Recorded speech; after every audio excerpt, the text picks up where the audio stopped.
actually in February, and we're producing all these soft fruits and all these herbs and everything that our chefs want for whatever they've designed to put on their menu. And we've taken the seasonality out of growing entirely. So you can grow whatever you want all year round.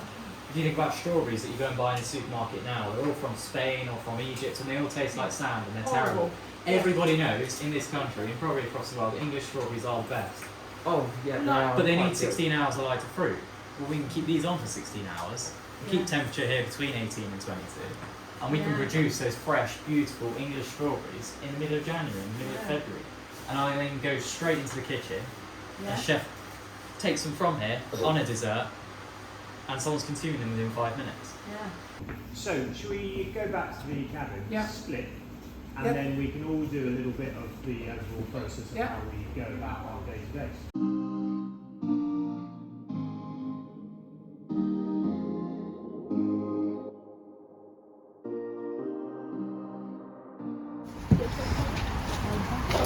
So this is a town.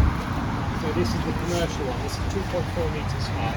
It's a really simple system. There's no computers. There's nothing like that in there. But that is the benefit of it, because you don't need to have an IT, degree in computers to run this.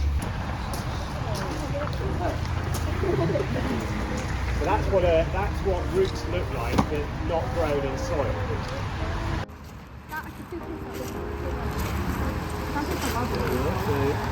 We'll take those ones into the kitchen and leave them for the to do.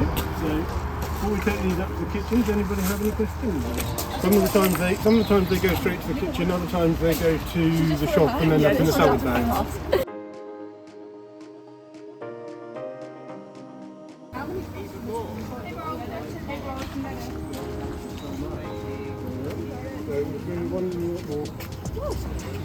Thank you. Thanks guys. Tap water comes in there, goes up through here, and then these things here are the dosing plants.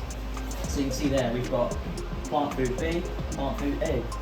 So they're kept separate just because they have different ions in them. So I don't know how deep your chemistry knowledge is, but you know what an ion is, right? Charged particle, like a chlorine minus or something.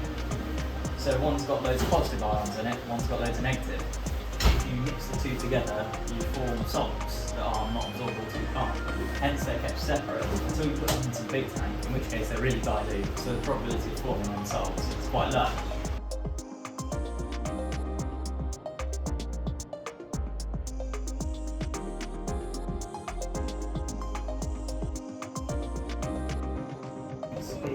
It's electrical conductivity meter.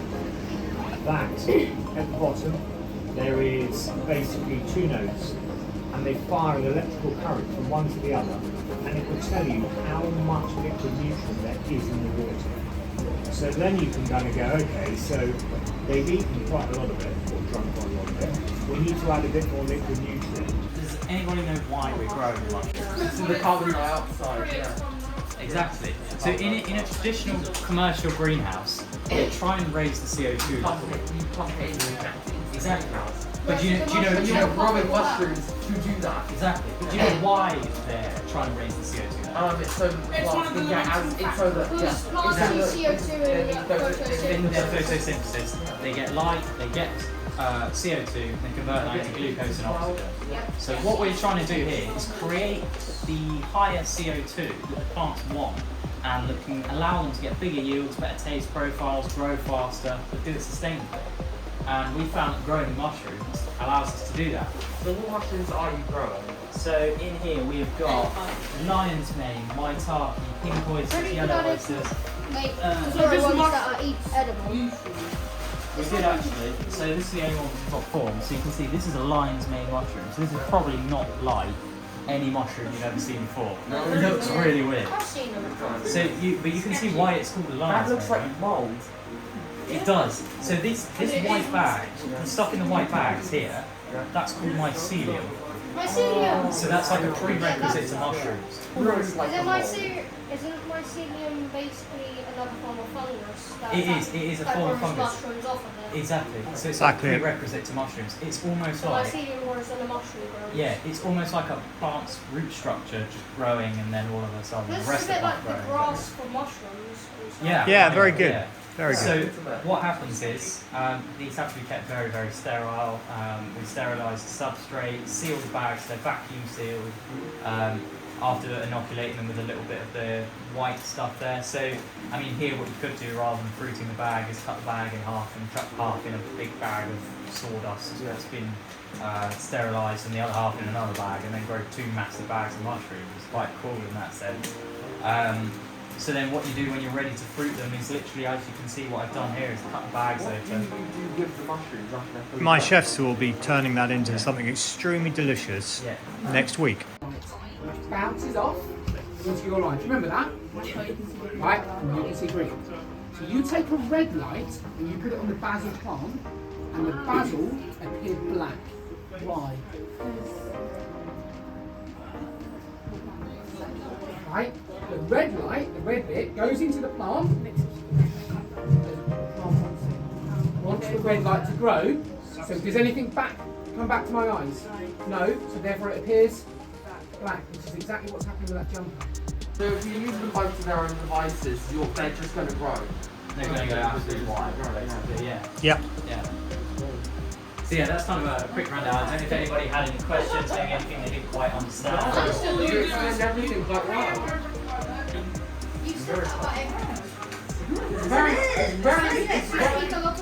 It's definitely very interesting. Yeah, I mean, to be honest, that was quite a quick rundown. You can go down a whole rabbit hole and sit there for weeks and weeks and weeks reading all this kind of different stuff. Basically, the main points are that we're in here, it's all automated, the plants are at their optimum, and we can create an environment totally separate to what's going on outside. So it takes out seasonality of farming, it takes out things like, even with the towers, it takes out things like crop rotation. You can finish with a plant, you take it out, and you put another one straight in. It takes out the whole digging and weeding and then plant something different to what I planted in before. So it just It's opens just up more the whole efficient. world. Yeah. Because the crops grow faster as well. Yeah. On the tip of this leaf here is actually the remnants of a seed pod. Oh, that's the remnants of the seed. So this is the first set of leaves that have actually come out of the plant. So you've got the taproot that's gone down the bottom, and this first set of leaves here, what can happen is if I actually take that off, you can see that is literally now an empty seed pod. So what happens sometimes is that they stick on the end of the leaf. It does no harm to the plant whatsoever, but It's there. that's what happens. Yeah, sometimes the seed pod stays on the top.